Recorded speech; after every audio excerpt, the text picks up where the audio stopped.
സംഘടനാ സംവിധാനം എന്നത് ദീന് പ്രചരിപ്പിക്കാനുള്ളൊരു സംവിധാനം മാത്രമാണ്.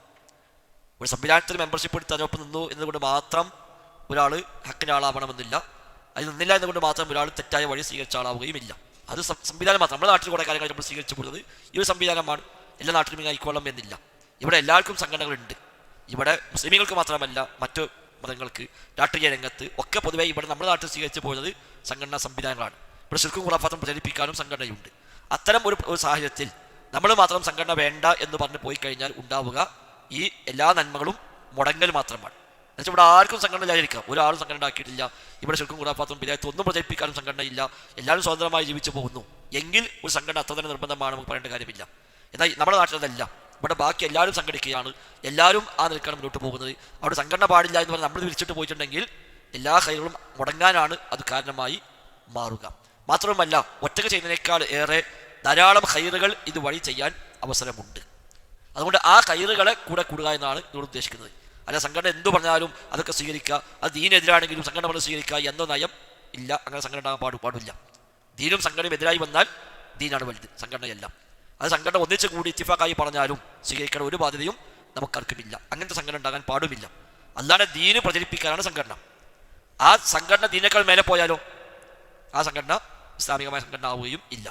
അത് ഒരു അടിസ്ഥാനമായി മനസ്സിലാക്കേണ്ടതാണ്. അതോടൊപ്പം ഇവിടെയുള്ള വ്യത്യസ്ത സംഘങ്ങൾ, സംഘടനകൾ, അവരൊക്കെ കുറേ ശരികൾ അതിലുണ്ടാകും, വേറെ കുറേ അബദ്ധങ്ങളും അവരൊക്കെ ഉണ്ടാവും. സ്വാഭാവികമായും ചില അബദ്ധങ്ങളെ തുറന്നു കാണിക്കാൻ കഴിയാതാകുമ്പോൾ, തുറന്നു കാണിച്ചാലും അത് പരിഹരിക്കപ്പെടാതെ പോകുമ്പോൾ ഒരുപക്ഷെ ഏറ്റുമുട്ടൽ ഒഴിവാക്കാൻ വേണ്ടി മറ്റൊരു പ്ലാറ്റ്ഫോം ഉണ്ടായി വന്നതൊക്കെ ഉണ്ടാവും. അതൊന്നും ഒരിക്കലും ഒരു സംഘടനാ പക്ഷപാതിത്വങ്ങളല്ല, സങ്കുചിത്വങ്ങളല്ല. ഹക്കിനോട് മാത്രമേ നമുക്ക് പ്രതിപത്തിയുള്ളൂ. നമ്മുടെ പ്രതിപത്തി വിശുദ്ധ ഖുർആനോട്, തിരുസുന്നത്തോട് മാത്രമാണ്. അത് സ്ഥിരപ്പെട്ട് വന്നാൽ സ്വീകരിക്കുക, അത് സ്ഥിരപ്പെട്ട് വന്നിട്ടില്ലെങ്കിൽ ആര് പറഞ്ഞാലും തിരസ്കരിക്കുക. ആ നിലപാടിൽ നിന്നുകൊണ്ട് സംഘടനാ സംവിധാനം ഉണ്ടെങ്കിൽ അൽഹംദുലില്ലാ നല്ല കാര്യമാണ്. അപ്പോൾ ആ സംഘടന നമ്മൾ ശക്തിപ്പെടുത്തണം, അതിനെ കൂടെ നിൽക്കണം. അത് നമ്മളെ കൂടെ ചെയ്തു കൊടുക്കാൻ പറ്റുന്ന എല്ലാ സപ്പോർട്ടും നമ്മൾ നൽകണം. ആ റൂട്ടിൽ നിൽക്കുന്ന കാലത്തോളം അതിനെ സഹായിക്കാൻ നമുക്ക് ബാധ്യതയുണ്ട്. ആ റൂട്ടിൽ ആ സംഘടനാ സംവിധാനം മാറിപ്പോയാലോ പിന്നെ അതിനെ പ്രൊമോട്ട് ചെയ്യേണ്ട ബാധ്യത നമുക്കില്ലതാനും. ഇതാണ് ഇതിലുള്ള ഒരു അടിസ്ഥാനം. ഒരാൾ സംഘടനയ്ക്കൊന്നും വന്നില്ല, അയാൾ ദീന് ശരിയാവില്ലാന്നോ അയാൾ ഈമാൻ ശരിയാവില്ലാന്നോ എന്നൊന്നും അർത്ഥമില്ല. പക്ഷെ മറ്റൊരുപാട് ഖൈറുകൾ നഷ്ടപ്പെട്ടു പോകും. ഇപ്പോൾ ജാമിയത്തുൽ ഹിന്ദ് ഒരു സംഘടനാ സംവിധാനം ഉണ്ടായതുകൊണ്ടുണ്ടായി വന്ന ഒരു സംവിധാനമാണ്. പീസ് റേഡിയോ ഈ സംവിധാനത്തിലുണ്ടായി വന്ന ഒരു സിസ്റ്റമാണ്. അപ്പോൾ ഇതിനെ കൂടെ നിൽക്കുന്ന ആളെ സംബന്ധിച്ച് ഇതിനൊക്കെ കൂലിയിട്ടാണ്. പീസ് റേഡിയോ 24 ഹവറും വർക്ക് ചെയ്തുകൊണ്ടിരിക്കുന്നു, ലോകം മുഴുവൻ ആളുകൾ ഉപയോഗപ്പെടുത്തുന്നു. ഈ കൂട്ടായ്മയിൽ നമ്മൾ ഉണ്ടാകുമ്പോൾ ഈ പീസ് റേഡിയോയുടെ എല്ലാ കൂലിയും നമുക്ക് കിട്ടണം. നമ്മൾ പുറത്തേക്കുമ്പോഴോ ആ കൂലി കിട്ടുന്നത് വാങ്ങിപ്പോകും, നമ്മളൊന്നുമില്ലാതെ അപ്പുറത്ത് നിൽക്കേണ്ടി വരും. ജാമ്യ ഒരു സംഘടനയും ഒരു മീറ്റിങ്ങുമാണ് ഇതുണ്ടായി വന്നത്. അല്ല വെറുതെ നടന്നു പോകുമ്പോൾ ജാമ്യം ഉണ്ടാക്കിയത് തോന്നിയല്ലോ. അതൊരു സംഘടന ഉണ്ടായി, ആ സംഘടന കൂടി ആലോചിച്ച് മീറ്റിംഗ് കൂടി അവിടുന്ന് ചർച്ച ചെയ്തിട്ടാണ് ഈ സംഭവം എങ്ങനെ ആകണം, എവിടെയാകണം എന്ന് ആലോചിക്കുകയും സ്ഥലം വാങ്ങുകയൊക്കെ ചെയ്തത്. ഇപ്പോൾ ഈ നമ്മളൊക്കെ ഈ പള്ളി വന്ന് കൂടി ഈ പള്ളി എങ്ങനെ ഉണ്ടായത് ഈ സംഭവമൊക്കെ ഉണ്ടായപ്പോഴാണ്.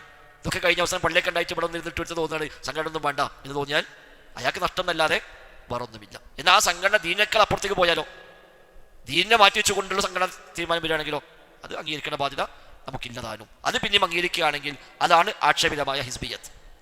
നമ്മുടെ പാർട്ടി പറഞ്ഞാൽ, നമ്മുടെ നേതാക്കന്മാർ പറഞ്ഞാൽ, നമ്മുടെ ആളുകൾ പറഞ്ഞാൽ ബാക്കിയൊന്നും നോക്കേണ്ടതില്ല, അതാണ് തെറ്റായ ഹിസ്ബിയത്ത്.